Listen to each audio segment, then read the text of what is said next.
Salut à tous, nouvelle vidéo. Alors attendez, j'ouvre l'ordinateur. Alors je l'ai appelé, alors je ne sais pas si j'aurais conservé le titre, mais la loi du plus fort. Parce que je reçois beaucoup de questions par rapport au niveau de force et à la prise de masse musculaire. Rapidement, en fait, je vais vous présenter la formation qui va suivre, mais j'aimerais quand même apporter une petite note avant de démarrer. Attendez, je vais couper le son sur les ordinateurs, et celui-là aussi, et le téléphone aussi. Hop là. Ouais, donc je voulais apporter une petite note par rapport à ça. Il y a beaucoup de personnes qui pensent que c'est, quand on est pratiquant naturel en musculation, pour prendre de la masse musculaire, de prendre de la force absolument.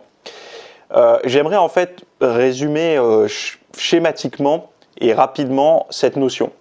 Si on démarre la musculation, évidemment que ce qui va se passer en tout premier lieu, ça ne va pas être une prise de masse musculaire, mais une prise de force. Pourquoi ? Parce que quand on va développer une barre, par exemple au développé couché, pour solliciter ses pectoraux, au tout début, l'influx nerveux et la capacité que va avoir l'organisme à recruter les fibres musculaires des muscles engagés dans le développé couché vont être plutôt faibles.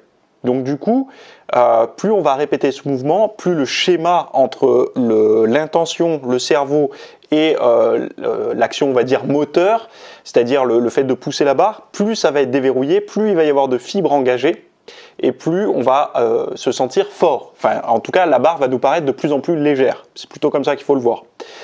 Donc, il va y avoir en premier lieu une prise de force qui résultera de l'apprentissage du mouvement et dans la lubrification, entre guillemets, du schéma moteur.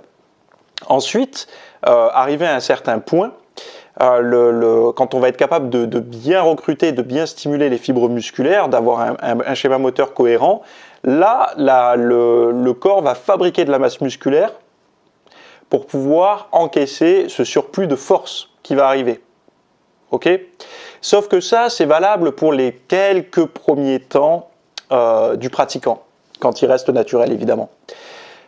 Pourquoi je dis ça ? Parce que il y a beaucoup de personnes qui pensent qu'il faut toujours prendre de la force. Mais si on démarre la musculation à 20 ans, à 60 ans, on est censé pousser 300 kg au développé couché sans problème. Si c'est la force, et la force, et la force, et la force, et la force.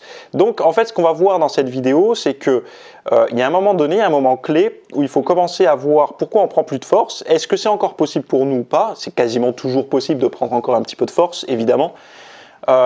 Et puis voilà, voir aussi que c'est pas la seule technique de pousser toujours plus lourd pour prendre la masse musculaire. Voilà. Donc il faut être cohérent par rapport à ça, et toutes les personnes qui sont intéressées par la prise de force, comment débloquer la prise de force pour prendre du muscle ou pour ne pas prendre du muscle, juste pour prendre de la force. Ah oui, parce qu'il y a beaucoup de personnes qui disent les mecs les plus forts sont pas les plus costauds. Quand on voit quand même les gars qui font les strongman, donc les plus forts, quand on voit ces gars-là, ou les powerlifters, qui sont quand même les plus forts dans leur discipline, faites-les sécher les bonhommes. À mon avis, il restera un paquet de viande, un paquet de masse musculaire. Donc ils sont quand même musclés. Après, c'est pas des bodybuilders, donc ils n'ont pas un entraînement, ils n'ont pas la génétique d'être un champion de bodybuilding. Eux, ils avaient la génétique et la morphologie pour être des champions de force. Voilà. Mais bon, il faut pas trop. Il y a un peu trop les gens qui disent ouais, mais regarde, les plus forts, c'est pas les plus costauds. Bah, je sais pas, mais en tout cas, les plus forts, ils sont quand même plus costauds que nous tous, réunis. Voilà. On s'arrête ici pour la petite présentation. Donc dans la vidéo, là, elle va durer pas mal de temps. C'est pour ça que je me suis fait une petite boisson chaude pour aller avec. Et puis on démarre. Si vous n'êtes pas encore abonné, cliquez ci-dessous. Directement, vous avez un lien. Ou sinon, vous tapez www.fitnesssmith.fr/membre, tout simplement, avec un S à la fin de membre. Et vous accéderez directement aux formations. Voilà. À tout de suite pour ceux qui sont déjà abonnés.